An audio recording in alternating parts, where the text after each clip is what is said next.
இயேசு நம் அருகில் இருக்கிறார். அன்பார்ந்தவர்களே, ஒரு பெண் பல ஆண்டுகளாக உடல்நிலை சரியில்லாமல் இருந்தார். ஒரு நாள் அவளுடைய பங்கு குரு அவளை சந்தித்து ஆறுதல் கூறுவதற்காக அவளுடைய வீட்டிற்கு சென்றார். அந்த பெண் ஒரு நாற்காலியில் அமர்ந்திருந்தாள். அவளுக்கு அருகில் ஓர் அலங்கரிக்கப்பட்ட நாற்காலி மற்றும் வேறு சில சாதாரணமான நாற்காலிகளும் போடப்பட்டிருந்தன.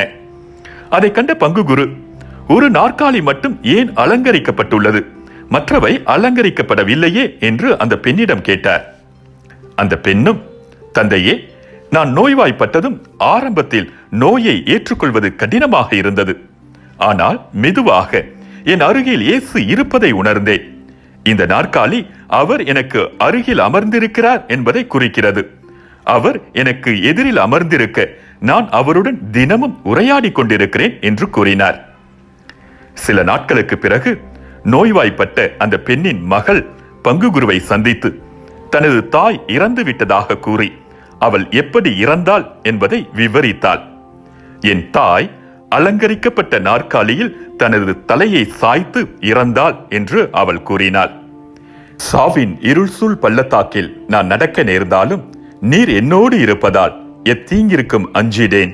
உம் கோலும் நெடுங்களியும் என்னை தேற்றும். திருப்பாடல் 23 இறைவசனம் 4. அவர் இறந்தோரின் கடவுள் அல்ல, மாறாக வாழ்வோரின் கடவுள். ஏனெனில் அவரை பொறுத்தமட்டில் அனைவரும் உயிர் உள்ளவர்களே. லூக்கா நற்செய்தி 20ஆம் அதிகாரம் 38வது இறைவசனம். அன்பார்ந்தவர்களே, நம்முடைய தாய்க்கும் நமது நண்பருக்கும் தெரியாமல் நாம் சிந்தும் கண்ணீர் துளிகளை நம் ஆண்டவர் இயேசு மட்டுமே அறிவார். அவரை பற்றி கொள்வோம். எந்த நேரத்திலும் எந்த சூழ்நிலையிலும் அவர் நமக்கு துணையாயிருப்பார்.